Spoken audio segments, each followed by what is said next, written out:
നമ്മൾ ഒരു ഹറാമ് ചെയ്യുമ്പോൾ ആ സമയത്ത് നമ്മുടെ ഈമാൻ നമ്മളുടെ തലന്റെ മുകളിലേക്ക് പോകുന്നു. ആ ഹറാമ് ചെയ്തുകൊണ്ടിരിക്കുമ്പോഴാണ് മരിച്ചതെങ്കിൽ നമ്മളുടെ കഥ നമ്മളൊന്ന് ആലോചിക്കുകയെ. എന്ന് പറയുന്നതിന്റെ വിശദീകരണത്തിൽ കാണാം,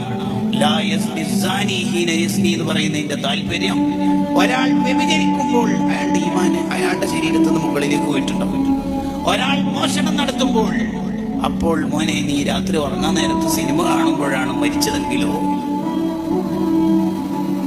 സെക്കൻഡ് ഷോക്ക് പോകുന്ന സമയത്ത് മരണപ്പെട്ട സ്റ്റുഡൻസിന്റെ കഥ നിങ്ങൾ കേട്ടിട്ടില്ല? ആക്സിഡന്റായി മരിച്ചോ? ആലോചിച്ചു നോക്കി.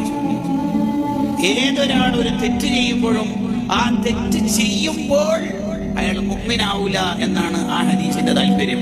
അങ്ങനെ പറഞ്ഞാൽ അയാളിൽ നിന്ന് അയാളുടെ ഈമാൻ ഉയർത്തപ്പെടും.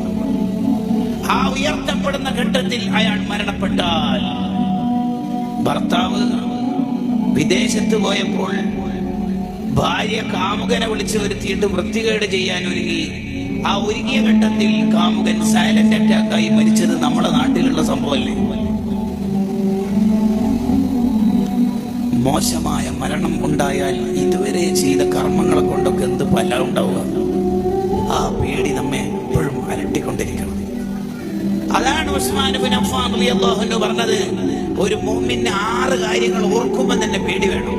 അതിലൊരു കാര്യമാണ് എന്റെ ഈമാൻ അല്ലാഹു ഊരിക്കളയുമോ എന്ന പേടി എപ്പോഴും ഉണ്ടാവണം.